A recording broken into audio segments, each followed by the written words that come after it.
से चर्चा करते हैं प्रतिबिंब के बारे में। तो प्रकाश की किरण परावर्तन के बाद, प्रकाश की किरण परावर्तन के बाद जिस बिंदु पर मिलती है या जिस बिंदु से निकलती हुई प्रतीत होती है उसे प्रतिबिंब कहते हैं। प्रकाश की किरण परावर्तन के बाद जिस बिंदु पर मिलती है या जिस बिंदु से निकलती हुई प्रतीत होती है उसे प्रतिबिंब कहते हैं। अवतल दर्पण में प्रकाश की किरण जाकर मिलेगी, उत्तल दर्पण से प्रकाश की किरण परावर्तन के बाद निकलती हुई प्रतीत होती है। प्रकाश की किरण परावर्तन के बाद जिस बिंदु पर मिलती है या जिस बिंदु से निकलती हुई प्रतीत होती है उसे प्रतिबिंब कहते हैं। इस प्रकार से हमारा प्रतिबिंब दो तरह का हुआ, एक होता है हमारा वास्तविक प्रतिबिंब, वास्तविक प्रतिबिंब, और दूसरा होता है आभासी प्रतिबिंब। आभासी प्रतिबिंब। वास्तविक प्रतिबिंब क्या होता है? प्रकाश किरण परावर्तन के बाद वास्तव में जिस बिंदु पर मिलती है उसे वास्तविक प्रतिबिंब कहते हैं। जैसे आप लोग कभी कभी अपने घर पे बैठ करके या कहीं भी बैठ करके घर का साधारण दर्पण जो आप यूज करते हैं चेहरा देखने के लिए, उसको सूर्य के प्रकाश के सामने करते हैं या कहीं धूप में करते हैं जिधर से प्रकाश आ रही होती है, तो जो प्रकाश उस दर्पण से टकराती है वो लौट करके फिर जाती है। तो लौट के जाने के बाद जहां दिखता है, कहीं दीवार से टकरा जाती है तो उसका प्रतिबिंब बनता है, तो वह वास्तविक प्रतिबिंब होता है। अगर कहीं नहीं टकराई तो वापस चली गई अपने माध्यम में, तो जहां टकराएगी, जहां आपस में मिलेगी, वही प्रतिबिंब होता है। और एक होता है आभासी प्रतिबिंब। तो प्रकाश किरण परावर्तन के बाद जिस बिंदु से निकलती हुई प्रतीत होती है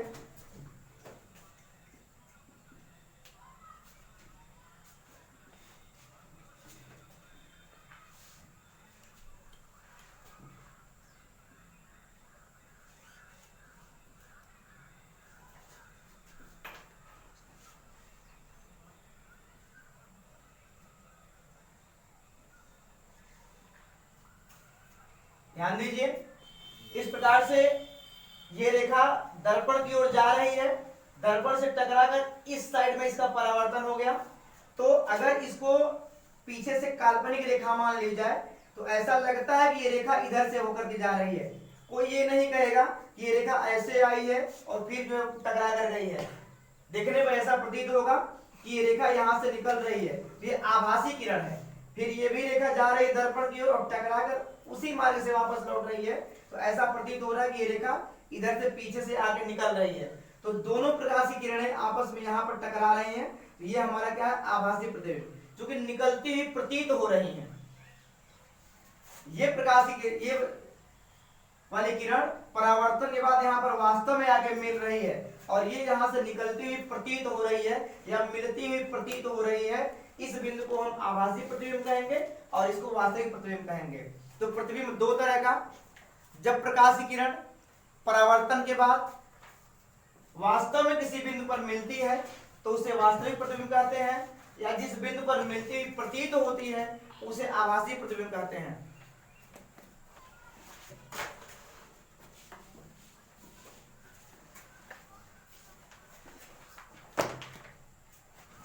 अब देखते हैं प्रतिबिंब बनने के नियम। प्रतिबिंब बनने के नियम ध्यान रखिएगा, बहुत ही आसान चैप्टर है। तो प्रतिबिंब बनने के 3 नियम होते हैं। प्रतिबिंब बनने के 3 नियम होते हैं। पहला नियम, ये आपका अवतल दर्पण है, अवतल दर्पण में ये आपका ध्रुव है, ये आपका वक्रता केंद्र है। तो वक्रता केंद्र और ध्रुव से होकर जाने वाली रेखा मुख्य अक्ष कहलाती है। फिर अगर उत्तल दर्पण भी यहीं साथ में ले लिया जाए इस तरह से, तो उत्तल दर्पण में भी एक ध्रुव होगा, एक फोकस होगा और एक वक्रता केंद्र होगा। इसमें भी एक फोकस होता है, जो फोकस होता है वो वक्रता त्रिज्या का आधा होता है। फोकस वक्रता त्रिज्या के आधे पर होता है। तो इसमें देख लेते हैं पहला नियम क्या है। मुख्य अक्ष के समांतर जाने वाली किरण, ये मुख्य अक्ष है, वक्रता केंद्र और ध्रुव से होकर जाने वाली रेखा मुख्य अक्ष कहलाती है। तो मुख्य अक्ष के समांतर जाने वाली किरण, मुख्य अक्ष के समांतर जाने वाली किरण परावर्तन के बाद जब उसे टकरा कर लौटेगी तो मुख्य फोकस से होकर जाती है। मुख्य अक्ष के समांतर जाने वाली किरण परावर्तन के बाद मुख्य अक्ष से के फोकस से निकलती हुई प्रतीत होती है, ऐसे। यानी कि अवतल दर्पण में जब परावर्तन होगा तो मुख्य फोकस से होकर जाएगी, और उत्तल दर्पण में जब परावर्तन होगा तो मुख्य फोकस से निकलती हुई प्रतीत होगी, क्योंकि ये तो यहीं से वापस चली जाएगी, पीछे तो जाएगी नहीं, तो ऐसा लगेगा कि पीछे से आ रही है। आप देखते हैं समतल दर्पण में अपना चेहरा, ऐसा लगता है दर्पण के पीछे चेहरा बना हुआ है। हम लोग बचपन में क्या करते थे, ऐसे शीशा ले लेते थे और जो है ऐसे अपना चेहरा देखते थे, आप पीछे से पकड़ने की कोशिश करते थे, और भी और कुछ नहीं, कभी बाल पकड़ने की कोशिश करते थे, कभी गला पकड़ने की कोशिश करते थे। तो इसमें देखते हैं दूसरा नियम क्या है। दूसरा नियम सेम इसी का उल्टा होता है। दूसरा नियम यह है कि मुख्य फोकस से होकर जाने वाली किरण परावर्तन के बाद मुख्य अक्ष के समांतर हो जाती है। मुख्य फोकस की ओर आने वाली किरण परावर्तन के बाद मुख्य अक्ष के समांतर हो जाती है। दूसरा उसी का उल्टा है, दोनों एक दूसरे के पूरक हैं। अगर किरण मुख्य अक्ष के समांतर जा रही है तो परावर्तन के बाद मुख्य फोकस से होकर जाएगी, और किरण मुख्य फोकस से होकर आ रही है तो परावर्तन के बाद मुख्य फोकस के समांतर हो जाएगी। कहने का मतलब यह है कि अगर समांतर आ रही है तो फोकस से जाएगी, और अगर फोकस से आ रही है तो समांतर होकर जाएगी। ठीक, अगर प्रकाश की किरण मुख्य अक्ष के समांतर आ रही है तो परावर्तन के बाद मुख्य फोकस से होकर जाएगी, और प्रकाश की किरण मुख्य फोकस से आ रही है तो परावर्तन के बाद मुख्य अक्ष के समांतर हो जाएगी। ठीक,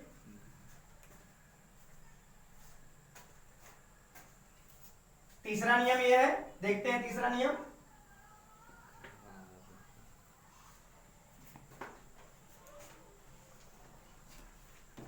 तीसरा नियम यह है, यह आपका अवतल दर्पण है, सेम उत्तल दर्पण में भी होगा। ये ध्रुव है, वक्रता केंद्र है, मुख्य फोकस है। इसमें क्या होता है, वक्रता केंद्र से होकर जाने वाली किरण, अगर कोई किरण वक्रता केंद्र से होकर जा रही है तो वह अपने मार्ग से बिना विचलित हुए सीधे उसी मार्ग से लौट जाती है। जिस दिशा से आई होती है उसी दिशा से लौट जाती है। ठीक है, तो इस प्रकार से तीन नियम ये है कि मुख्य अक्ष के समांतर जाने वाली किरण परावर्तन के बाद मुख्य फोकस से होकर जाती है।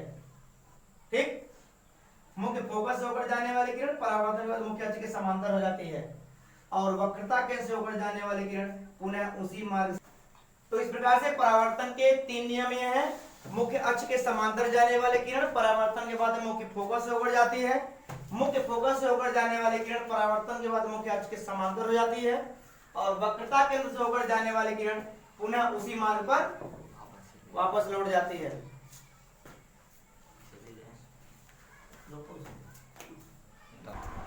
अब देखते हैं, आप तो वीडियो में पीछे छूट गया था, फोकस दूरी तथा वक्रता त्रिज्या में संबंध। क्यों हंस रहे हो? फोकस दूरी तथा वक्रता त्रिज्या में संबंध।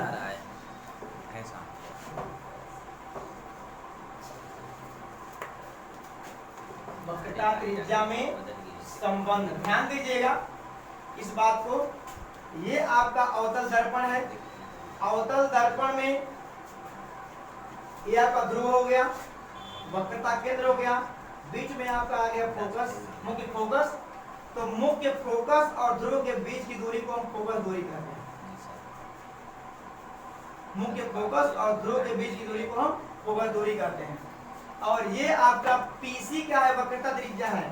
पीसी आपका त्रिज्या है, और पीएफ, पीएफ आपका फोकस दूरी है, एफ स्मॉल एफ हो गया।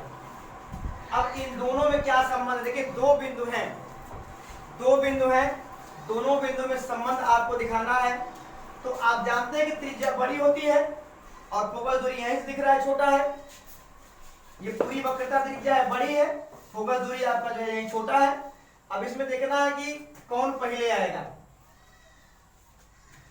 तो सिर्फ दो ही नाम लेना है आपको, वक्रता त्रिज्या और फोकस दूरी।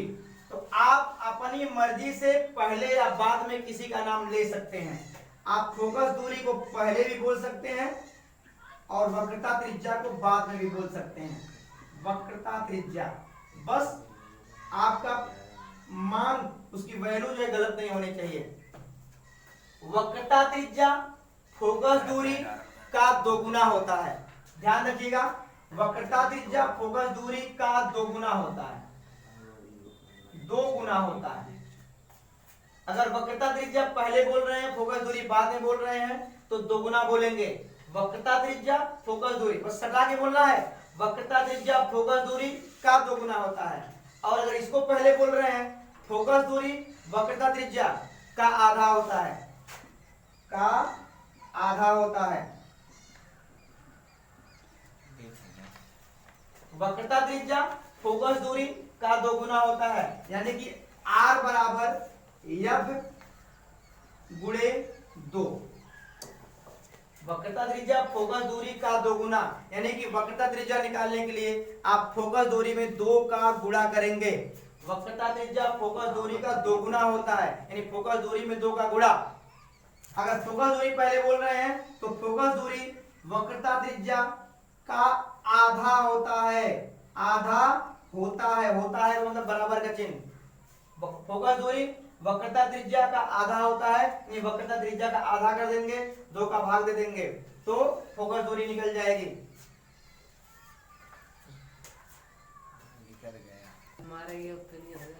अवतल दर्पण द्वारा प्रतिबिंब का बनना देखते हैं। इसमें कुल आपके 6 प्रतिबिंब बनेंगे। देखते हैं, सबसे पहला कंडीशन होता है जब वस्तु अनंत पर हो, जब वस्तु अनंत पर रखी हो। तो इसके बारे में आप सुन लीजिए सबसे पहले कि अनंत से जब कोई प्रकाश की किरण आती है तो अनंत से आने वाली प्रकाश की किरणें आपस में समांतर आती हैं, आपस में समांतर आती हैं, मुख्य अक्ष के समांतर कभी नहीं चलेंगी। अनंत से आने वाली किरणें आपस में समांतर आती हैं और तिरछा गिरती हैं। ध्यान रखिएगा, ये अवतल दर्पण है, इसमें एक पॉइंट P हो जाएगा, P का मतलब पोल यानी ध्रुव, एक पॉइंट वक्रता केंद्र हो जाएगा C, एक पॉइंट आपका मुख्य फोकस हो जाएगा F हो जाएगा। अब देखते हैं, अगर कोई वस्तु अनंत पर रखी हो, अनंत का सीधा सीधा मतलब होता है पहुंच से बाहर, कवरेज एरिया से बाहर, जहां तक आपकी पहुंच न हो वही अनंत बिंदु कहलाता है आपके लिए। जहां तक आपकी आंख देख सकती है आपकी कवरेज एरिया के अंदर है, जहां तक आपकी आंख नहीं देख सकती है वो आपके कवरेज एरिया के बाहर है, वह दूरी अनंत कहलाएगा। तो जब किरणें, जब वस्तु ही अनंत पर रखी गई है तो अनंत से आने वाली किरण जो होती है आपस में तिरछा गिरती हैं और समांतर गिरती हैं, ऐसे समांतर गिरती हैं और आपस तिरछा गिरती हैं और आपस में समांतर होती हैं। ठीक, अब देखते हैं, ये 2 किरण हैं, आने के लिए कई किरण आते हैं, लेकिन हमें जिस बिंदु के बारे में पता है वो किरण लेकर के हल करेंगे, सारी किरणें वहीं से होकर के जाएंगी परावर्तन के बाद। तो ये देख रहे हैं कि फोकस से होकर जाने वाली किरण कहां से होकर जाती है परावर्तन के बाद। नियम में बताया गया है कि मुख्य फोकस से होकर जाने वाली किरण परावर्तन के बाद मुख्य अक्ष के समांतर हो जाती है और वक्रता केंद्र से होकर जाने वाली किरण परावर्तन के बाद उसी मार्ग से वापस लौट जाती है। ऐसी अवस्था में जब प्रतिबिंब का परिभाषा बताया गया है, प्रतिबिंब के बारे में बताया गया है, वो होता है कि प्रकाश की किरण परावर्तन के बाद जिस बिंदु पर मिलती है वही बिंदु प्रतिबिंब होता है। तो देखिए, यहां से आने वक्त परावर्तन हो रहा है तो परावर्तित किरण ये है और ये भी परावर्तन हो रहा है, परावर्तित किरण ये है। तो परावर्तन के बाद किरण कहां मिल रही है, इस बिंदु पर मिल रहा है, तो यहां पर आपका प्रतिबिंब बनेगा इस तरह से। तो अनंत पर रखे हुए वस्तु का प्रतिबिंब दर्पण के सामने दर्पण के सामने मुख्य फोकस तल पर वास्तविक, उल्टा और वस्तु से छोटा बनता है। अवतल दर्पण के सामने अनंत पर रखे वस्तु का प्रतिबिंब कहां बनेगा? मुख्य फोकस तल पर वास्तविक, उल्टा और वस्तु से छोटा बनता है। क्योंकि जो किरण आएगी, एक किरण जो है मुख्य फोकस से होकर जाएगी, दूसरी किरण जो है वक्रता केंद्र से होकर जाएगी। तो मुख्य फोकस से होकर जाने वाली किरण परावर्तन के बाद मुख्य अक्ष के समांतर हो जाएगी, और वक्रता केंद्र से होकर जाने वाले किरण परावर्तन के बाद उसी मार्ग से लौट जाएगी। तो दोनों परावर्तित किरणें यहाँ पर काटेंगी, तो यहाँ पर आपका प्रतिबिंब बनेगा।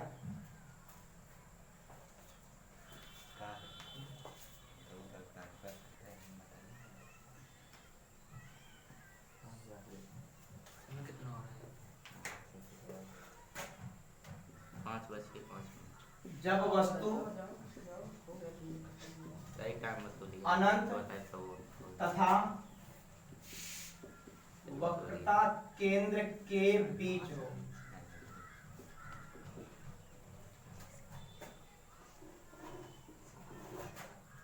अवतल दर्पण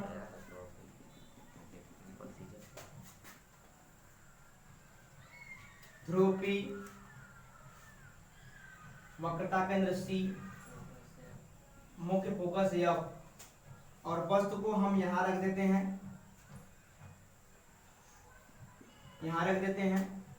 तो सबसे पहले वस्तु के ऊपर जो किरणें आएंगी वो अनंत से ही आएंगी, वस्तु पर पड़ने वाली किरणें अनंत से ही आएंगी, फिर वस्तु से टकराएंगी, वस्तु से टकराएंगी, वस्तु से टकराने के बाद तब क्या होंगी? वो फैलेंगे, और फैलने के बाद सारे किरणों का परावर्तन होगा। लेकिन हम जो है मुख्यतः 2 या 3 किरणें लेते हैं। अब यहां से देखते हैं, जो किरणें, एक किरण मुख्य अक्ष के समांतर चली जाएगी, तो मुख्य अक्ष के समांतर जाने वाली किरण क्या होती है? मुख्य फोकस होकर जाती है इस तरह से। और दूसरी किरण हम क्या लेंगे? मुख्य फोकस से ले लेंगे। तो मुख्य फोकस से होकर जाने वाली किरण मुख्य अक्ष के समांतर हो जाती है। दोनों उल्टा है दूसरे के। मुख्य अक्ष के समांतर जाने वाले किरण परावर्तन के बाद मुख्य फोकस से होकर जाएगी। मान लीजिए बिंदु ए पर टकरा रही है, और मुख्य फोकस से होकर जाने वाली किरण परावर्तन के बाद मुख्य अक्ष के समांतर हो जाएगी, यानी ये बिंदु बी से टकरा रही है। अब हमें तीसरा किरण लेने की जरूरत ही नहीं है, क्योंकि तीसरी किरण जो जाएगी वो भी वहीं से होकर जाएगी। देखते हैं, वक्रता केंद्र है, ऐसे जाएगी और फिर उसी मार्ग से इसे वापस लौट जाएगी, वहीं टकराएगी। इसलिए हमें तीसरी किरण लेने की जरूरत नहीं पड़ती है, सभी किरणें वहीं से होकर जाएंगी। जहां से एक किरण जाएगी यहां से और दूसरी किरण जाएगी, दोनों जहां मिलेंगी सारी किरणें टकरा करके वहीं जाकर के मिलेंगी। तो प्रतिबिंब हमारा कहां बनता है? मुख्य फोकस और वक्रता केंद्र के बीच में, वास्तविक, उल्टा और वस्तु से छोटा बनता है। तो अनंत और वक्रता केंद्र के बीच में रखी वस्तु का प्रतिबिंब दर्पण के सामने मुख्य फोकस और वक्रता केंद्र के बीच में वास्तविक, उल्टा और वस्तु से छोटा बनता है।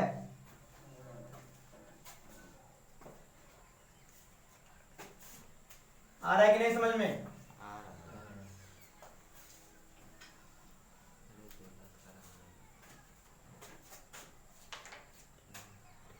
और मिटा लें। अब देखते हैं, जो वस्तु वक्रता केंद्र पर है, जब वस्तु वक्रता केंद्र पर हो,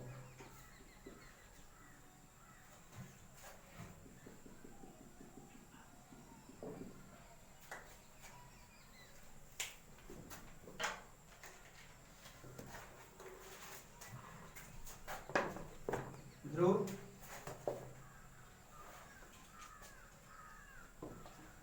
सी या वस्तु को हम यहीं रख देते हैं वक्रता केंद्र पर ही। यानी कहने मतलब अनंत पर था, तो अनंत पर रखी वस्तु का प्रतिबिंब कहां बना? मुख्य फोकस पर बना। अब जो अनंत और वक्रता केंद्र के बीच की जो ये दूरी है, ये वाली दूरी, ठीक है, तो हमने बीच में रखा, तो कहां बना? बीच में। यानी कि जब इतनी दूर में हम कहीं भी वस्तु को रखेंगे तो इस वस्तु का प्रतिबिंब इतनी दूर में कहीं भी बनेगा। बीच में बनने का मतलब ये नहीं कि जो है उसके मध्य में ही बनेगा, यानी कि इसके बीच में कहीं न कहीं बनेगा। अब हम रखेंगे वक्रता केंद्र पर, तो यहां पर भी जो किरण अनंत से आएगी पहले बस से टकराएगी, टकराने के बाद तब जो है चारों दिशा में फैलेगी, फिर दर्पण से जाके टकराएगी, फिर वहां से परावर्तन होगा। तो देखते हैं इसमें भी मुख्य अक्ष के समांतर जाने वाली किरण मुख्य फोकस होकर जाती है, और मुख्य फोकस होकर जाने वाली किरण मुख्य अक्ष के समांतर हो जाती है। ऐसी अवस्था में वस्तु का प्रतिबिंब कहां बनता है जी? वक्रता केंद्र पर ही। ऐसी अवस्था में वस्तु का प्रतिबिंब वक्रता केंद्र पर ही वास्तविक, उल्टा और वस्तु के बराबर बनता है। वस्तु जहां रखा है, प्रतिबिंब भी अगर वहीं बन रहा है तो वस्तु के बराबर बनेगा वो। इसको ऑब्जेक्ट लिख देते हैं, इसको इमेज लिख देते हैं। ऑब्जेक्ट का मतलब होता है वस्तु, इमेज का मतलब होता है प्रतिबिंब।